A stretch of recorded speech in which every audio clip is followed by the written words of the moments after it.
I titled this little study, Stuck in Traffic. How many of you have ever been there? Spent a lot of time sitting in line, maybe move a few feet, sit some more. I listened to a sermon the other day from Doug Batchelor, and he was talking about looking at our lives, looking back at our lives, not just looking forward, but to look back, see where we've been, where we came from, and where we're headed. And as I pondered that, I thought of this little thing, stuck in traffic.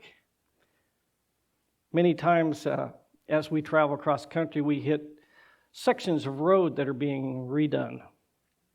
And so we're stopped. And they'll let a few cars go through, and then you stop again. And after a half hour of going, you can look back and see where you had been and how far you'd come. Sometimes looking back in life, it's a little different. I pondered my life, where I came from, and where the road has taken me. Many things come into my mind. I could probably tell you stories about my life that would last all day long, but I'll just hit on a few. I suppose some of the first things I remembered, I was probably about 3 years old, and it's funny how these little excerpts pop in when you first start remembering things. And it's usually something bad that you remember. I remember I was a shy person. And I was sort of glued to my parents. And one day my dad told me if I didn't put my shoes on, he was going to leave without me. And I remember it just like it was a little picture. I couldn't find my shoes. I thought I was going to get left behind. That was pretty devastating to me. But life moved on, and I guess I was probably about 9 years old, 10 years old. And my life had taken some rough patches. As I think about the stuck in traffic, I thought about my life when Jesus seemed close to me, and other times when he seemed, far away.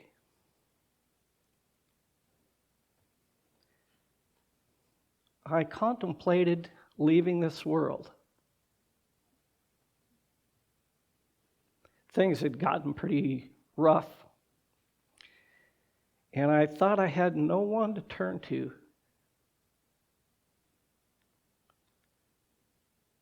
I had been accused of doing something that I didn't.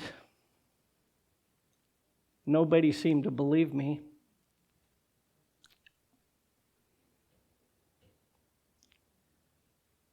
So I thought I was all alone.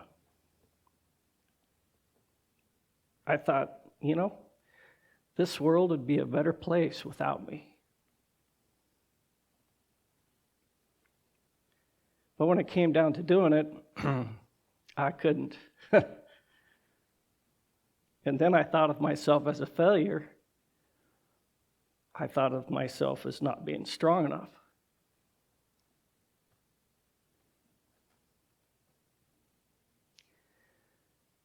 But life got better. It went on. I was able to maintain, I guess, to a degree. I thank my mom for that.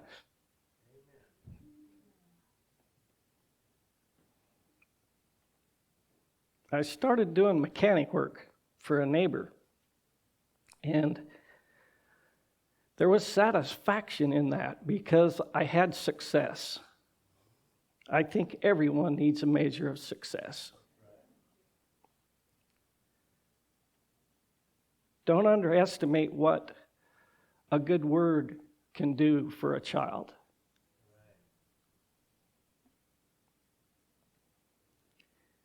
We don't think so clearly when we're young.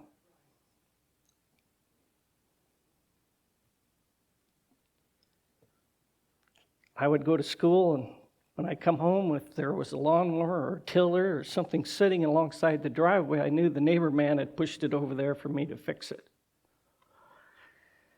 He didn't like small engines. And how I got started doing that was kind of interesting. He was the one that gave me the first motor. He had worked on a tiller and he couldn't get it going, so he put a new motor on it and threw the old one in the trash. And I seen it in there, and I begged him to let me have it. He reluctantly gave it to me. But soon I was behind we had a little garage. I went behind there and had my little workstation there, and I went to work on that thing.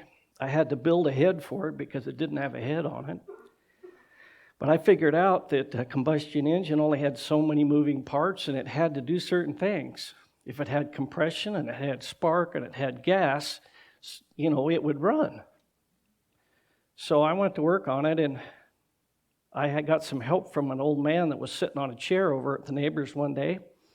He welded a spark plug, a lug nut, so I could put the spark plug in there, on top of this head, and he was smiling at me for what I was doing. Come to find out, he was a mechanic in his day, but it was on Model Ts and Model As. Well, I got all that put together. I had compression. I had the carburetor cleaned out. I didn't have any spark. And you kind of got to have all three. So I went and talked to the neighbor man, and his name was Fenton, and he really didn't have time for a kid. He was busy, and I knew it. But being his uncle was there, he told me, come back over here. So I went over there, and he was still sitting on this little stool there. And he said, what's your problem? And I told him I didn't have any spark, and I needed the magneto demagnetized. Well, you could take it into a shop and have that done, but it cost like $40-some back then. That was more than the lawnmower was worth as far as I was concerned. So I knew that wasn't an option. He said, I've worked on mags ever since I was a little kid on Model Ts and Model As, and he says, I'll show you a little trick. He says, have you ever stuck a magnet on a wood stove that's hot? And I said, yeah, I did that once. He said, what happened to it? And I said, pretty soon it fell off. And he says, the same way with this magneto. He took a torch and swiped across the bottom of it a few times, and it was no longer magnetized. So I took it back over, and hey, I had spark. Actually, really good spark. So I played around with it, and I got the motor running. And I grew up in a woodworking shop with my dad, my uncles. So I had that in my blood as well as being a mechanic. And I couldn't get the sprocket off the back of the motor, so I cut notches in it. I made it like a saw blade. It wasn't very sharp, so when I stuck wood on it, smoke was rolling off of it, and I was not paying attention to anything around me. I was having fun with what I was doing. And the fence between us and the neighbors was right behind where I was. And Fenton heard all this noise and seen this smoke rolling up behind the building, so he came to investigate. And he leaned over the fence where I was, which was right behind my head, and he said, what are you doing? And I about jumped out of my skin. And then he asked me, you got that thing running? And I said, yeah. He said, do you think you can get a lawnmower running? And I said, yeah. And from then on, I had a job. That's how this thing got started. And so I would work on lawnmowers and tillers, way pumps, anything that people brought to him. They didn't know I was doing it. I remember the first bill that I put on a lawnmower, $3. But success is an important thing.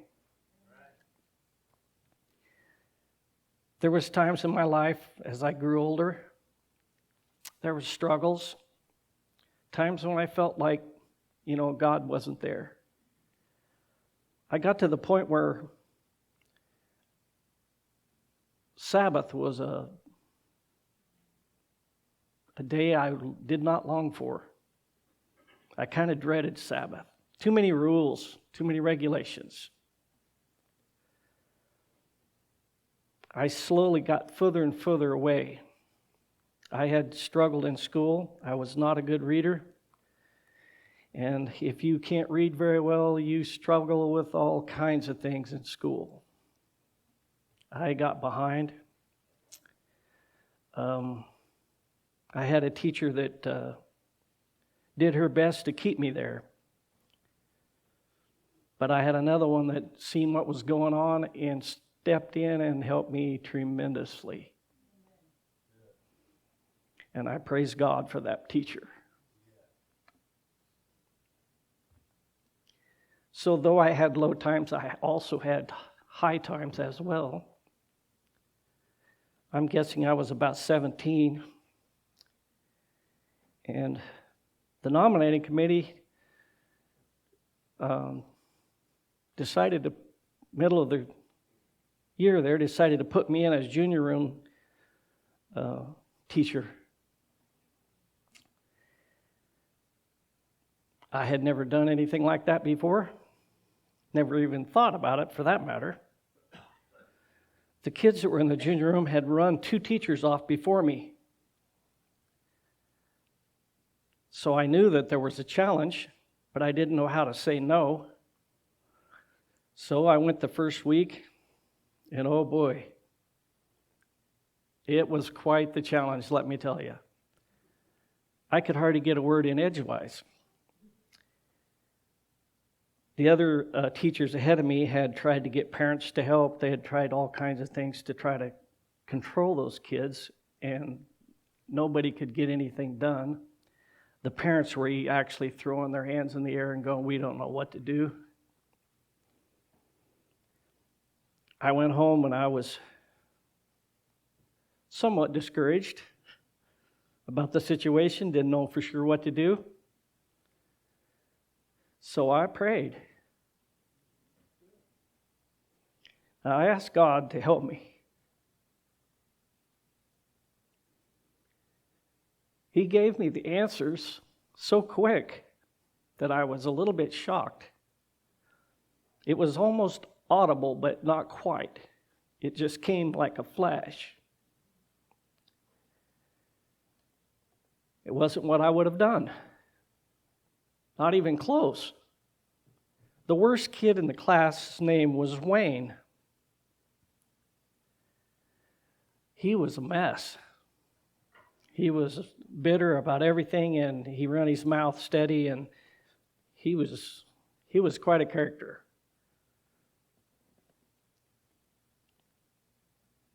God told me exactly what to do, and He told me to put Wayne in charge.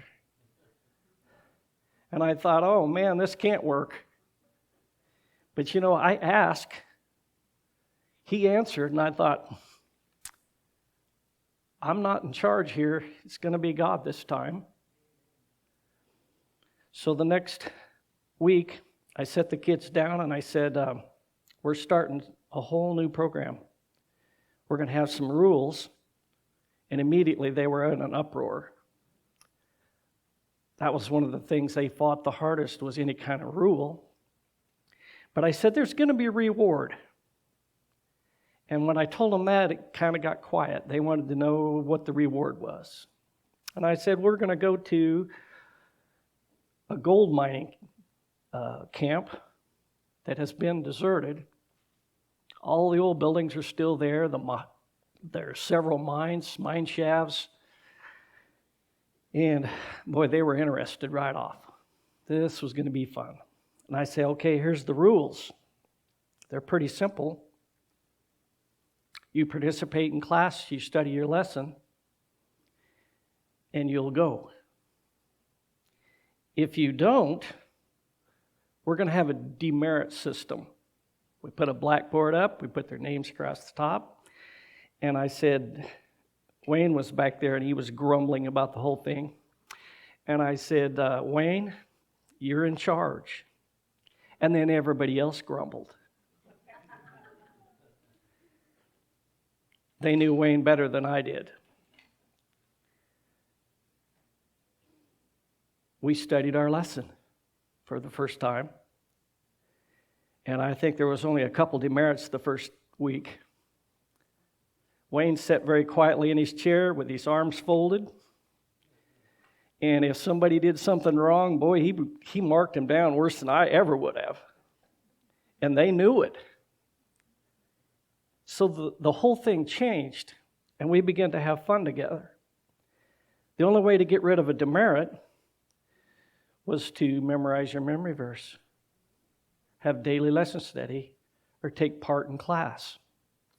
So as the demerits went up on the board, they began to memorize their lessons, their memory verses, and they began to take part. In fact, they enjoyed it.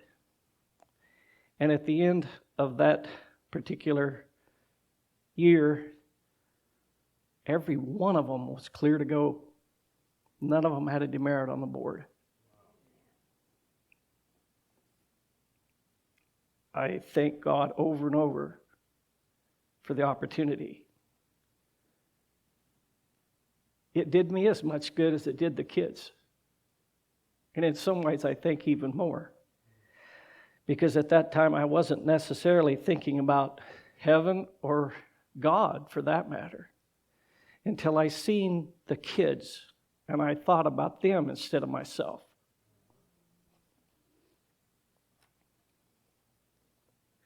I started working for my uncle. I had worked for my uncles from the time I was just probably 10, 11 years old. They used me as I was kind of tall for my age, and so no matter what they were doing, if I was available, I went and helped. I got an education like you can't imagine. I didn't know it at the time. But one of my uncles poured lots of concrete, and he loved to have me with him. And I loved to be with him. He was my second dad.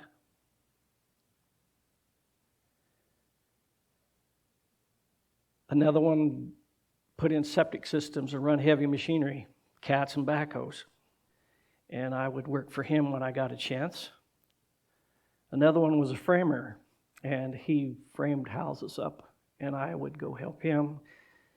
He also built log houses and incorporated myself and my Uncle Stanley, which was the one that ran equipment, to help him on log houses. And so we built log houses together for about 3 years. Strangely enough, time just kind of flew on by, and I didn't finish school. I got started working, and let me tell you, if a kid decides to take a break from school and he'll go back next year, don't believe it.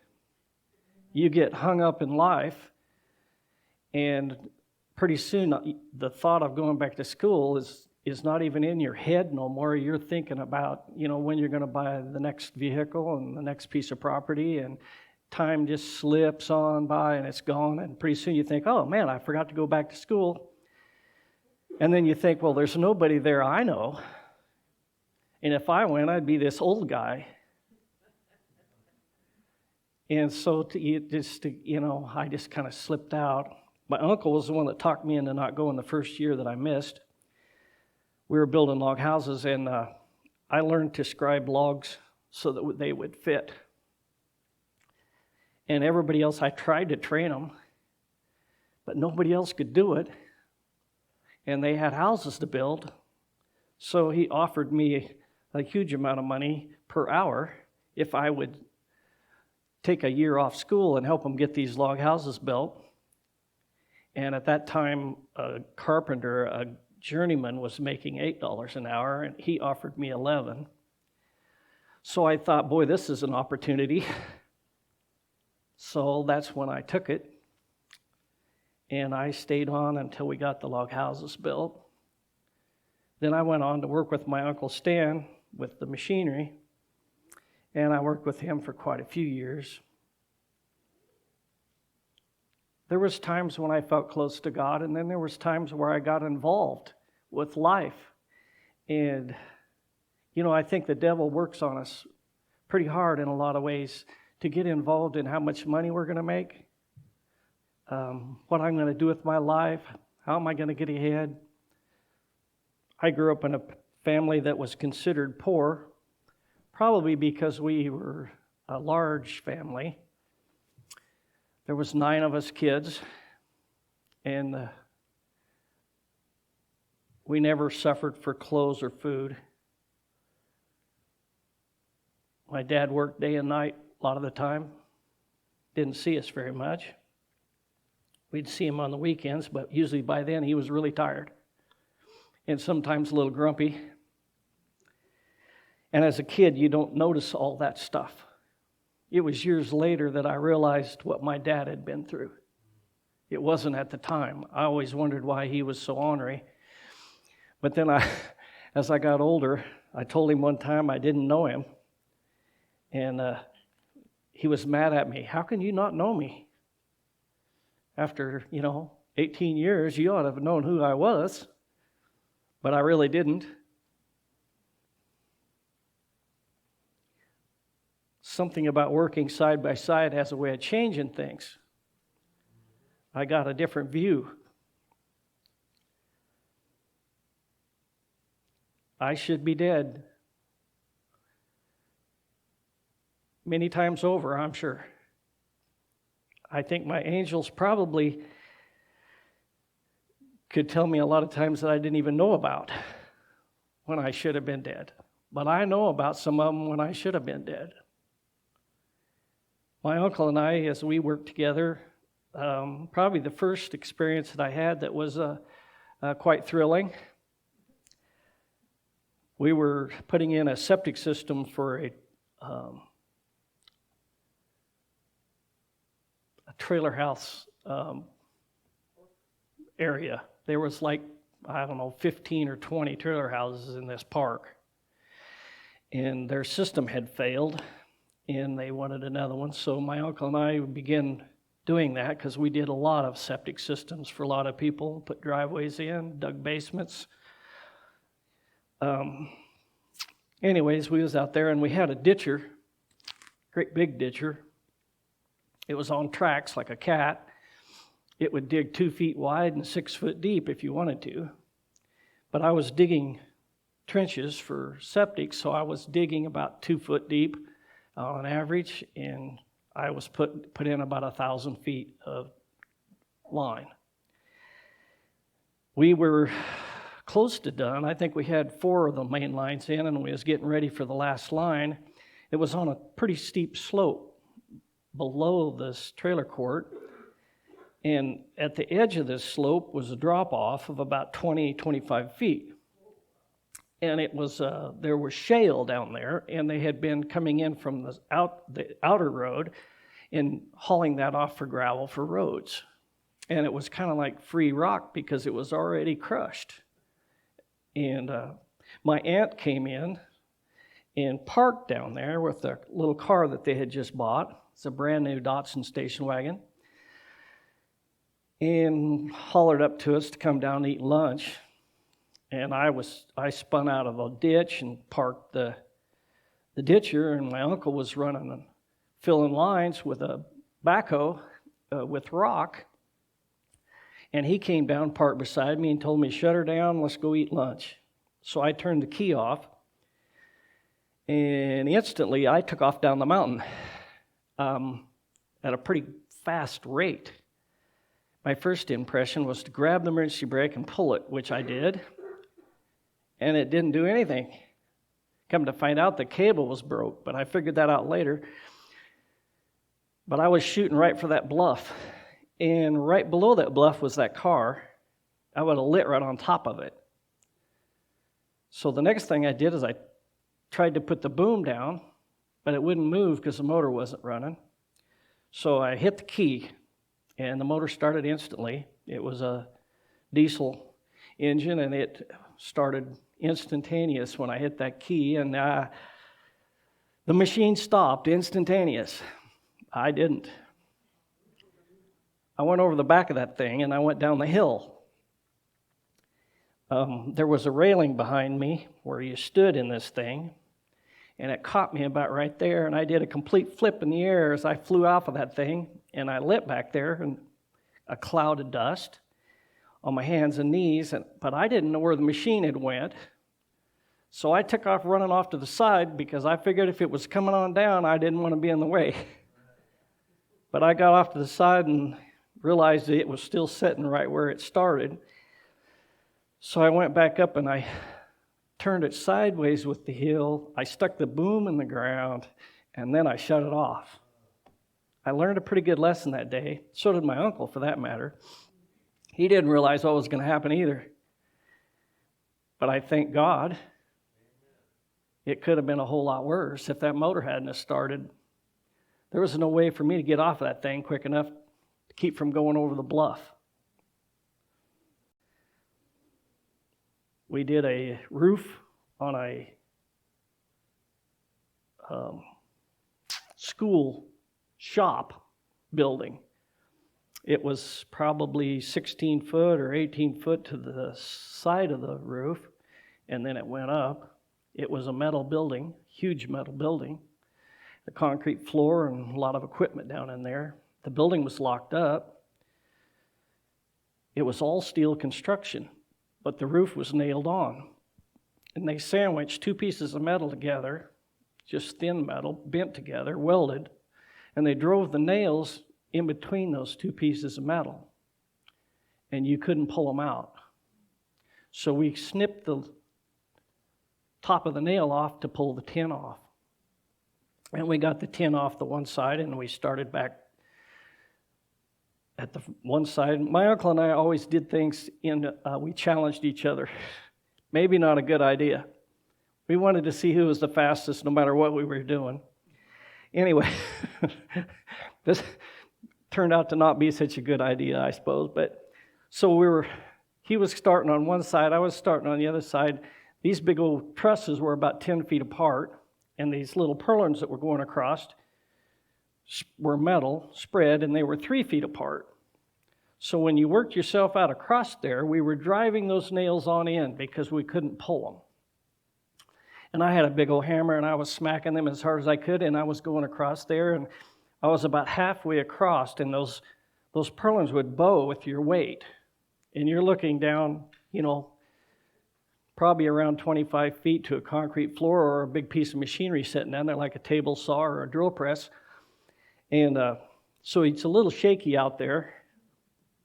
And in the process, one of my feet slipped off the beam that was below me, and it changed the direction of my hammer, and I hit the wrong nail. And boy, I hit it hard.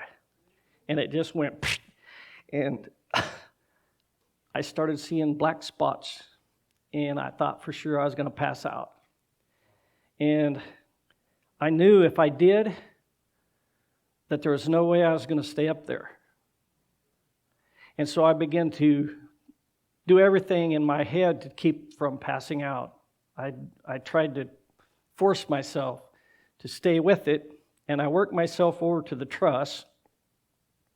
I still didn't know whether I was going to pass out or not. So I hung my arms over two of the beams. I put my feet on the two below, and I laid my head on that beam. I figured if I passed out, I'd be like hung there. I stayed there for quite a while before that nausea and that wave of stuff went away. And I often wondered what the people thought that came to school the next time and went in the shop, because there was a big puddle of blood down there. I couldn't go down there and clean it up because the place was locked, but I often wondered what they thought happened. But I finally got control, and I went ahead and I tried to beat my uncle to the middle of the building. And we went ahead and put the tin on that day, but boy, that thumb ached and throbbed for several days. But I thank God that I didn't pass out. We turned tobacco over, my uncle and I, one time. We were hauling logs to the log house.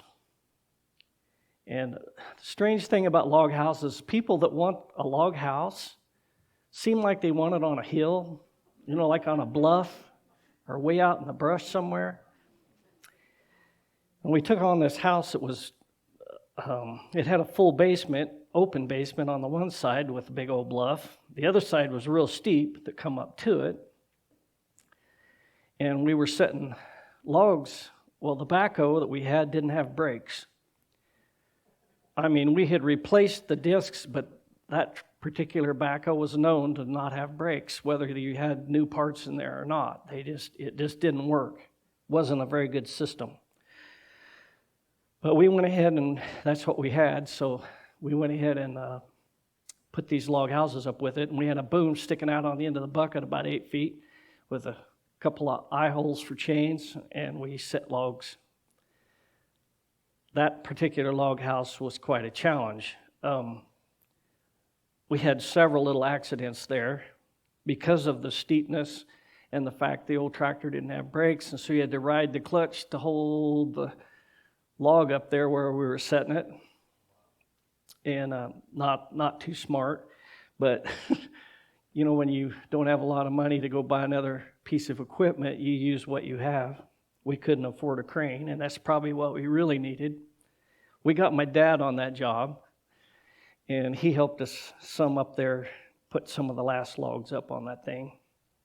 On the way up to that job, the road was called Skyline Drive, and it was switchbacks up the side of a really steep mountain. The road was actually cut into rock part of the way. There was no shoulder and no guardrail. Just went off, and you could look down at the top of huge big fir trees.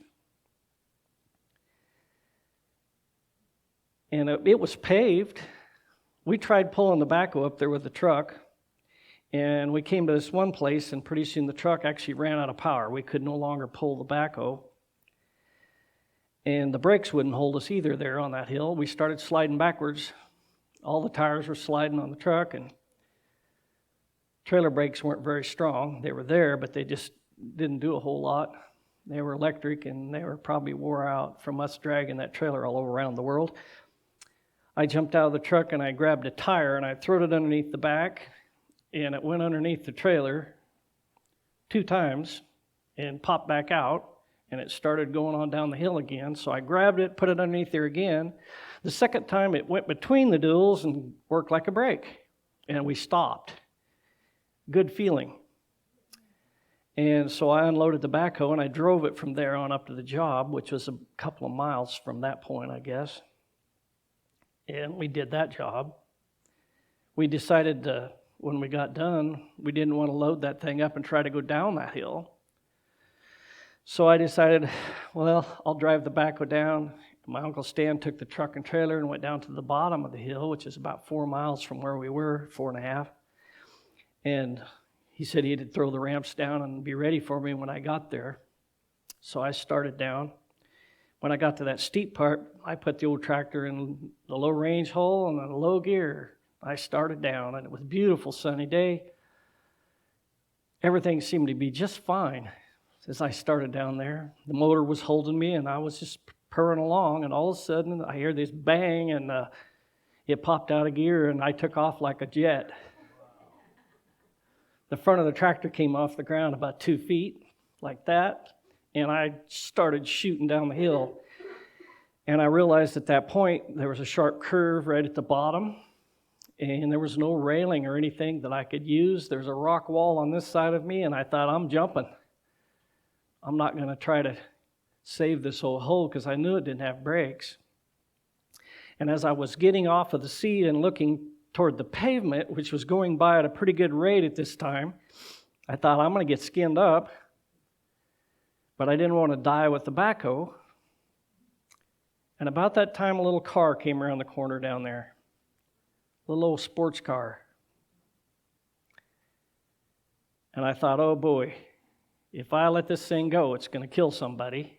So I got to get past this car. Well, at this particular time, that thing was bucking up and down and bouncing all over, and I was being real careful not to steer too sharp when I did touch the ground with the front of the hoe. So I didn't, flip it. So I was guiding it, and that front was flopping all over anyway. Boy, I got going pretty fast, so I thought I'd try the brakes. I pushed them right through the floor as hard as I could.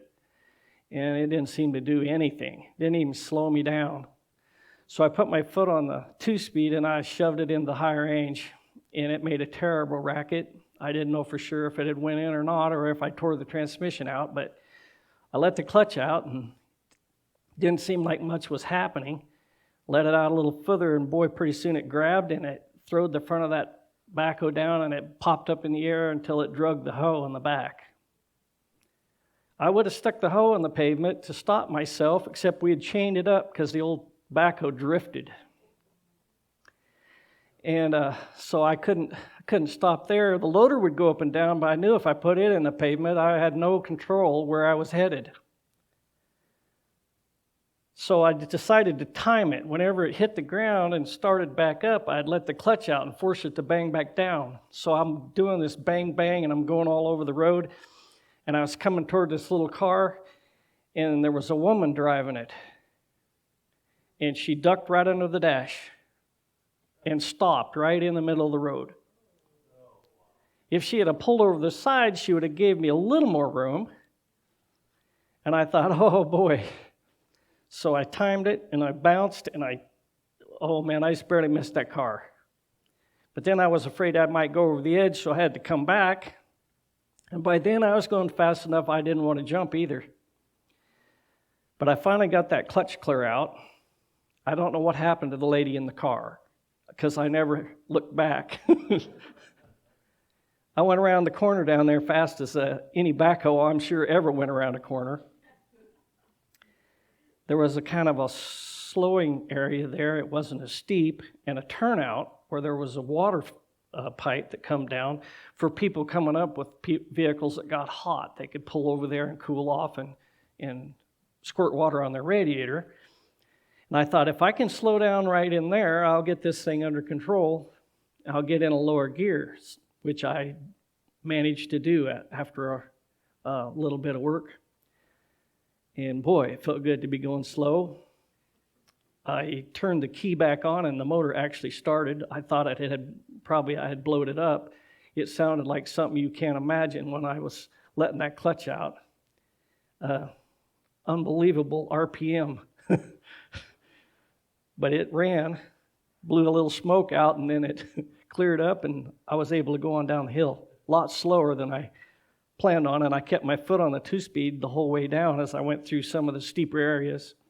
I got down to the truck and drove up on the trailer, and my face must have looked different because my uncle looked up at me and he said, "What happened?" I told him, and it was just a short amount of time, and he replaced the backhoe. And we got another one that was really nice, and it had brakes. But again, I thank God. Many times in my life, I could tell you more and more stories just like that one, where I probably shouldn't have made it. But I'm sure my angels are there. I've probably worked my angels pretty hard. Sometimes I wonder why I'm still here. I think God has mercy, doesn't He?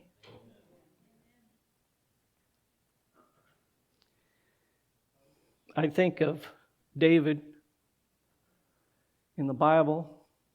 God said he was a man after His own heart. But he made many mistakes. I look back at the road that I've traveled, and I've taken a few detours. Not very many of them were successful. Sometimes I think we have to look back at our life to see where we're headed, to see if that road that we have taken is headed in the right direction.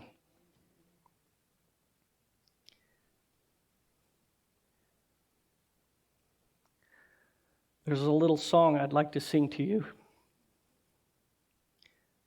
It's a little bit new to me, so you'll have to kind of put up with me.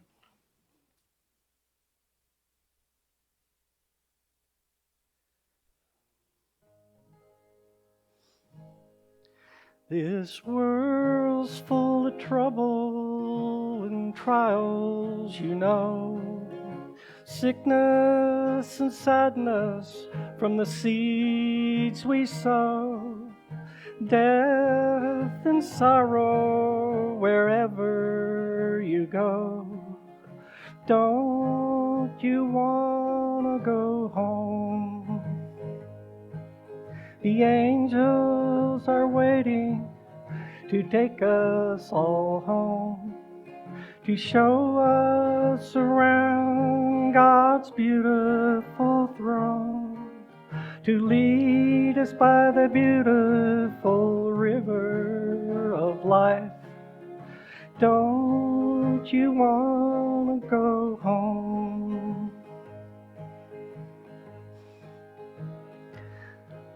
The Bible tells us we're sojourners here. The devil is trying to fill us with fear. So hang on to Jesus, He'll take us all through. Don't you want to go home? Jesus and the angels are waiting up there with robes of white and a crown to wear, a mansion for you and one for me. Don't you want to go home? The angels are waiting to take us all home, to show us around God's lovely throne, to lead us by the beautiful river of life. Don't you want to go home? To lead us by the beautiful river of life. Don't you want to go home?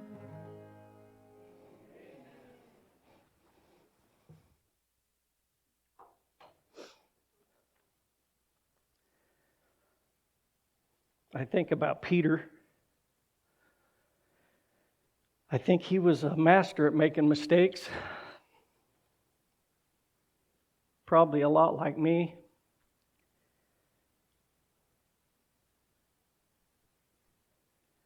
He stepped out on the water.